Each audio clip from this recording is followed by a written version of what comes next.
So here's how the sermon begins, right? Blessings and woes. He says that the people who are really blessed are people who have no money and who don't have anything to eat and who are weeping and persecuted. That's the people who should be jumping. He actually says they should be leaping for joy, those people. And the people that are really in trouble are the rich and people who have lots to eat and laughing all the time and are super popular. Those are the people who should be crying. That's what he says. What? And then he goes into a section where he basically says this, right? The whole section could be entitled Love Your Enemies, but there's a bunch of subpoints. You need to love people who hate you. You need to do good to them. People who curse you, you need to bless them. Pray for people who mistreat you. Offer the other cheek. So just like in Matthew, you need to, if somebody slaps you on one side of your face, you need to give them the other side of your face to slap. Anyone who asks you for help, you need to help them. Treat others the way you would want them to treat you. So the golden rule. Easy or hard? What do you think? Right? I mean, really, when people encounter this, I know we've heard this teaching a lot if we've grown up in church. When people encounter this for the first time, especially from other cultures, if they didn't grow up with these kinds of ideas, these ideas seem absolutely impossible and even foolish in some ways. What? Why would you do that? Then he goes into a section on not judging other people. Don't judge or condemn other people, ever. Forgive everybody who does something wrong to you.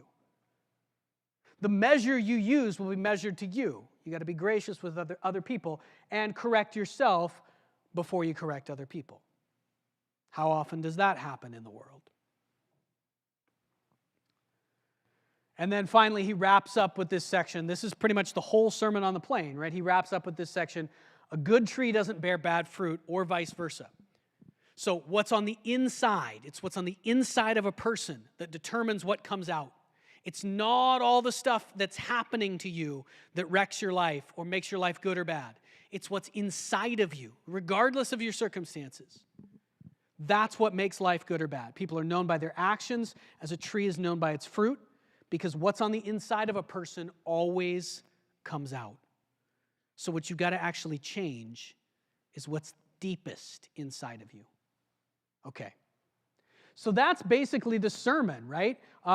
He does end up with the wise and foolish builders. Anyone who puts this teaching into practice is wise. Anyone who doesn't is foolish. Eventually, your entire life is going to collapse if you're building your life on your own action instead of on Jesus' teaching. So that's the whole thing. So let's notice a couple of things. So as we come into this story of the centurion, what the crowds have just heard from him is all of this. And it must seem impossible to them. They've said, we see that you are amazing. We are amazed by you. We want to follow you. What should we do? And he says, here's what you should do. Go do all of this. And imagine, the situation, loving your enemies, might not seem that hard. It is very difficult in every life. But it might not seem as hard if your enemies are people who are mostly people of goodwill toward you. What if your enemies, like was the situation in Israel then, the situation then was much like it is today. What if your enemies were people who hated you and wanted to kill you?